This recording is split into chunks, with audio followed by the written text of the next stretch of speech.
Assalamualaikum warahmatullahi taala wabarakatuh. Isu terkini sekarang di Malaysia ialah tentang perdebatan di kalangan agamawan dan semakin lama semakin panas. Dan dalam dua pihak, satu Ustaz A, satu Ustaz B bergaduh, tiba-tiba muncul golongan yang ketiga yang mencadangkan bahawa debat di kalangan agamawan secara terbuka di hadapan orang awam ini tidak sewajarnya diteruskan. Jadi tokoh tersebut ialah Datuk Mahmud Zudi bin Haji Abdul Majid yang bersama saya pada hari ini. Jadi Datuk, ketika kedua-dua golongan ini sedang hangat untuk cabar-mencabar, kemudian pengikutnya pun mencabar sama-sama mereka sendiri dan dalam Facebook sangat heboh. Jadi tiba-tiba Datuk muncul memberi pandangan bahawa debat seperti ini sepatutnya tidak dilaksanakan. Dan ini sendiri sebenarnya, pandangan ini menyebabkan kemarahan kedua-dua pihak. Bagaimana Datuk melihat situasi ini? Sebenarnya saya ni tidak ada apa-apa kepentingan. Saya hanya bercakap berasaskan kepada pengalaman. Sebagai seorang tua, saya sudah menyambut ulang tahun usia 70 pada Ogos lepas. Pada masa saya kecil-kecil dulu, ayah saya seorang tuan guru. Pada waktu itu berdebat antara kaum tua, kaum muda cukup hebat berlaku dan ayah saya sendiri terlibat mewakili kaum tua dan ada kaum-kaum muda yang lain. Sampai orang kampung ni dia berbelah bagi. Ada yang ikut kaum tua, ada yang ikut kaum muda. Tapi saya dapati bila umur beliau tu makin meningkat, maka beliau rasa macam menginsafi keadaan dan dia semakin reda. Satu.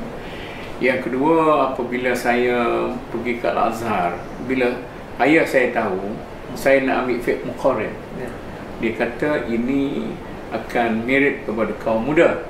Dia kata saya nasihatkan ambillah subjek itu, balik bawa degree dan sebagainya, master degree sebagainya, tapi jangan berlagak seperti orang-orang sebelum kita yang menggunakan kedudukan ilmu sebagai mencari populariti. Ya, kemudian dia menceritakan akibatnya orang ini sudah tidak lagi dianggap sebagai tokoh oleh masyarakat apabila sudah berlaku debat yang panjang. Jadi saya tidak nak mengatakan bahawa rakan-rakan kita ni nak cari populariti, tapi saya banyak memikirkan tentang kesan negatif kepada masyarakat kita.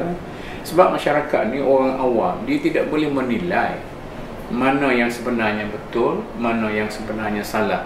Dia hanya melihat kepada mungkin pertama sekali populariti orang itu, yang kedua mana yang lebih sesuai dengan dia, yang ketiga mungkin kepetahan orang tu bercakap dan sebagainya. Jadi tidak akan ada sesiapa daripada kedua-dua itu akan menjadi seorang yang menang, totally menang. Maka akan berlakulah perpecahan dalam masyarakat. Bila berlaku perpecahan dalam masyarakat dan berlanjutan, maka orang macam kami lah yang terpaksa selesaikan. Jadi perbalahan yang tuan-tuan wujudkan, orang macam di Yadim, orang macam di Aikim, orang macam di Jakim mungkinnya semua sekali akan menumpukan usaha dan berapa masa kita habis banyak untuk macam dulu perdebatan kaum tua, kaum muda sampai seluruh negara masalah anjing, sentuhan anjing dan sebagainya di Kota Baru, dan akhir sekali berhenti dengan sendirinya bila parti-parti politik datang. Mereka berdebat antara bulan bintang, mana lebih baik antara bulan bintang dengan kapal layar. Maka hilanglah perdebatan itu. Jadi ulama pada waktu itu tak boleh nak hentikan, sebab perdebatan ini dia macam bunga api. Bila kita yang mencetuskan bunga api itu, masyarakat akan terbakar dan masyarakat akan menjadi unggun. Kita cuba matikan, masyarakat terus mau berdebat. Itu yang saya bimbangkan. Jadi walaupun kita nampak gambaran seperti itu, jadi sebahagian orang awam ini melihat apabila ada golongan seperti Datuk yang cuba menghentikan perdebatan ini, mereka beranggapan bahawa debat ini terlalu perlu kerana dua-dua pihak ini saling berlawanan, memerlukan kenyataan, menuduh dan sebagainya terlalu lama. Jadi nampak mereka menggambarkan kalau ada debat ini, masalah semua selesai. Apakah boleh selesai? Itu khayalan. Khayal. Dia kalau bila berdebat, kata orang banyak cakap banyak bohong. banyak mempertahankan diri, banyak kita menuduh orang. Jadi akan keluar isu-isu baru. Bukan saja isu yang lama, isu baru akan keluar. Akan keluarlah segala rahsia-rahsia. Mungkin seorang ni akan kata, saya tahu awak masa duduk belajar di Jordan dulu, bla bla bla bla. Mula mendedahkan keaiban. Saya pun tahu awak, sebab mereka itu sama-sama daripada Jordan. Kemudian akan dibuka rahsia lagi. Ini rahsia awak dalam fail apa tu Kementerian Dalam Negeri, bla bla bla. Ini pula saya buka, awak cerita awak duduk di Jordan, belajar tak belajar, dapat degree tak dapat degree, satu hal. Jadi kedua-duanya akan hancur. Sedangkan orang macam saya ni, saya nak protect ataupun nak beri simpati kepada setiap mereka yang dianggap sebagai ulama dalam masyarakat ni. Sebab kita tak cukup orang. Banyak lagi benda yang kita boleh debatkan. Misalnya, mengapa orang kita tidak mempunyai budaya yang tinggi, kerja malas, miskin dan sebagainya. Mengapa kita tidak tumpukan kepada hal-hal seperti ini?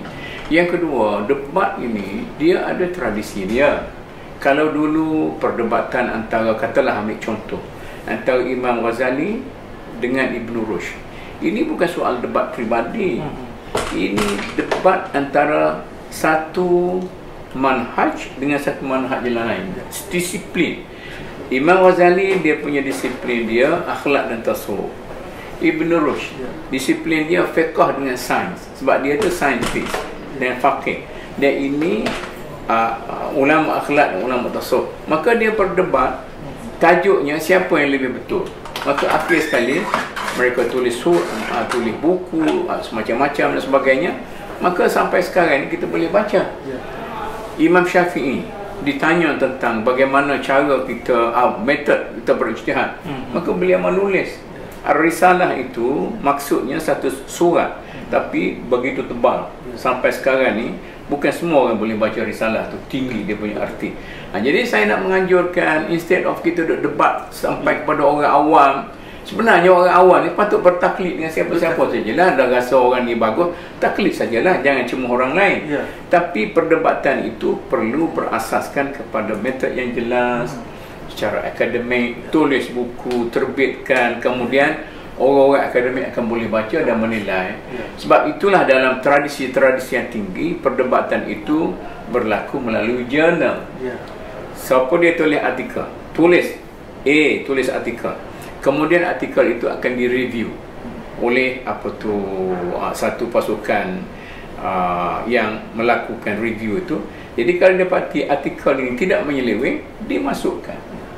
Kemudian lepas review itu ada artikel lain lagi yang mengkritik. Itu kita kata pembinaan ilmu. Yang ini tidak membina, yang ini meruntuhkan antara satu sama lain.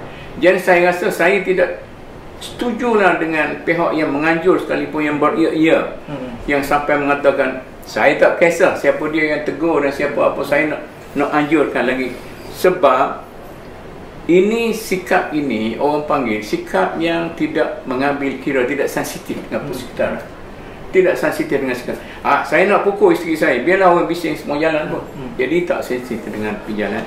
Betul antaranya kita ada kuasa, orang dapat kuasa itu ada pengaruh dan sebagainya, tetapi hasilnya ialah masyarakat yang berpecah dan keliru dan tradisi Islam tidak dihayati dengan cara yang baik. Saya rasa itu cabaran yang cukup besar. Kalau betul lah para agamawan ini nak berdebat, nak berbahas, tulis buku.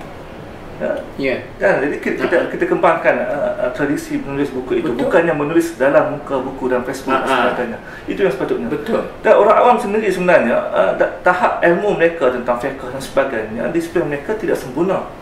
Tapi sekarang semua orang nak cakap tentang usul fiqh, semua orang nak cakap tentang hadis sahih tak sahih.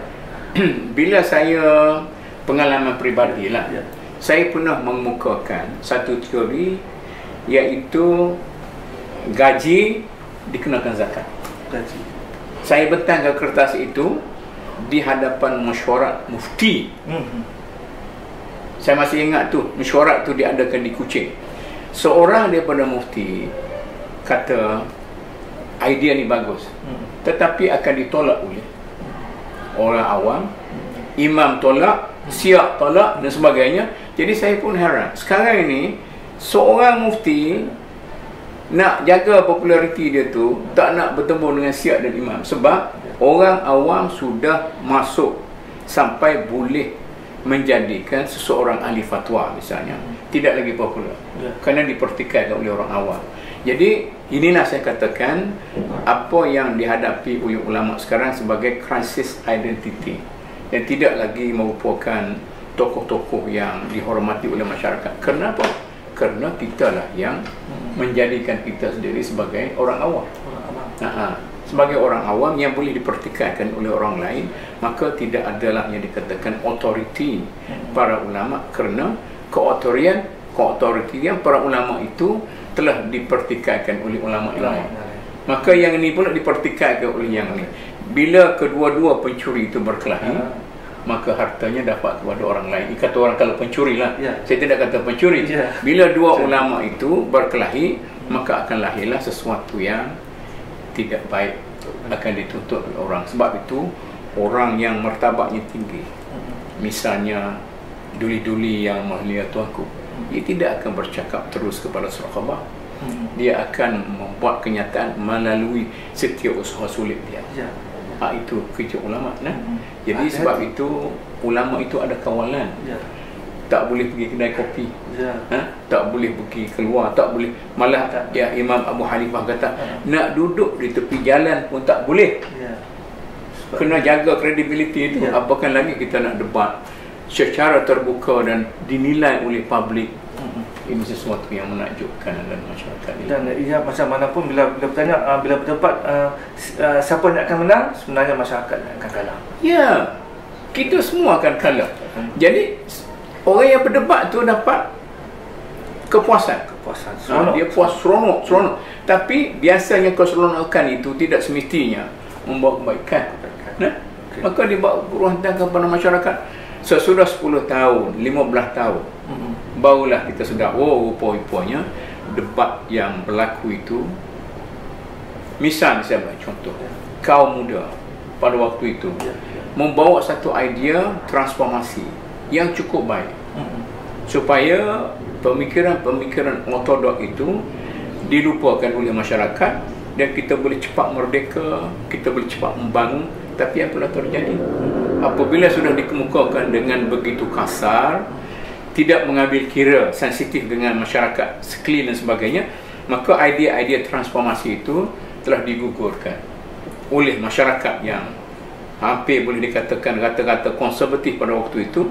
Maka masyarakat balik pada pandangan ortodoks semula.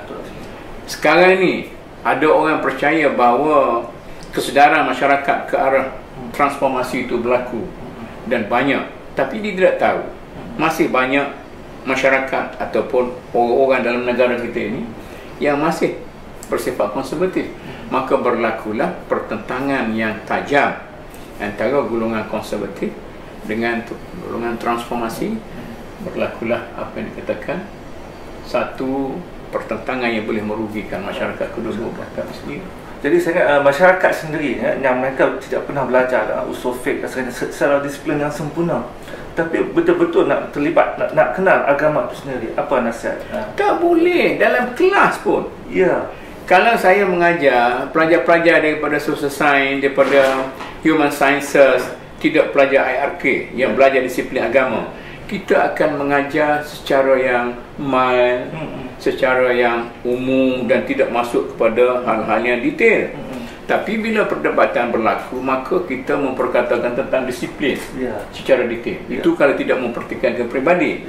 Bila kita bercakap tentang detail, disiplin yang detail, maka detail itu bukan saja tidak diketahui, tidak dapat dipahami oleh publik, tetapi pelajar-pelajar universiti yang tidak ada disiplin itu, kita terpaksa membuat satu kurikulum yang berbeza daripada pelajar. Katalah dia nak belajar pengantar syariah, maka kalau disiplinnya ialah ini subjek ini untuk pelajar-pelajar syariah, maka kita ajar yang lain.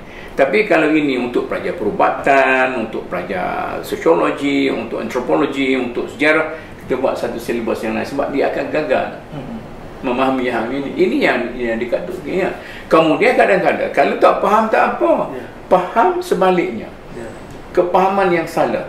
Sebab itulah lahir ajaran-ajaran salah dan sebagainya, kerana ada kemungkinan guru yang memberi satu panduan yang betul, tetapi pelajarnya tidak faham. Maka pelajarnya ini pergi mengajar orang lain, maka generasi ketiga akan merupakan generasi yang membawa ajaran salah. Jadi berarti masyarakat daripada sibukkan dengan debat seperti ini, menadah kitab lebih baiklah, berguru lah. Kalau nak belajar, berguru. Malah kita pernah kata, saya sendiri pernah mempertikaikan secara bawahan, cukup-cukuplah kita pergi bersyarah di masjid, di surau, tanpa silibus. Kita bawa satu silibus, syarah nak cari populariti, bila dah popular bawa satu silibus mengajar orang. Macamlah Hamka pada suatu masa dulu yang membawa ubur, bila dia nak pergi ke TV, dia bawa disiplin tertentu, misalnya tasawuf dia, maka lahirlah tasawuf moden dan sebagainya. Maka ini orang belajar. Ini kalau pergi dengan tidak ada panduan sebagainya, kadang-kadang cakap sedap saja, seronok untuk buat lawak, seronok untuk dan pula ini betul juga, kadang-kadang kita pergi bersyarah, mengajar bersama, penuh dengan lawak jenaka, cabar mencabar, lawak melawak dan sebagainya. Saya sebenarnya saya sayang kedua-duanya. Kalau boleh jangan salah satu daripadanya runtuh, kalau boleh kedua-duanya bersama, dan kita kukuhkan lagi dengan orang lain. Kita duduk dengan khalayak kita. Sebab tu saya pernah cadangkan di Kelantan dulu, kita menggunakan satu sistem, mana syekh, mana maulana, mana alim, mana alama, supaya tingkat-tingkat itu dapat kita tentukan secara yang jelas. Jadi mengapa orang Iran dapat mengadakan gerakan revolusi Iran yang baik? Sebab dia taat kepada ayatullah. Lepas ayatullah tu ini, lepas ini. Kita dalam mazhab Syafi'i, kita tidak meletakkan kategori macam tu. Tetapi dalam keadaan negara kita sekarang, yang orang duk akademik, dia ada profesor, profesor kanan lah, profesor itu, profesor ini. Jadi orang yang bawah-bawah ni dia akan taat pada profesor dia. Ini profesor, saya tidak ada professorship lagi, saya rasa malu lah, segan. Tapi kalau kata ustaz, semua ustaz. Nah, semua ustaz.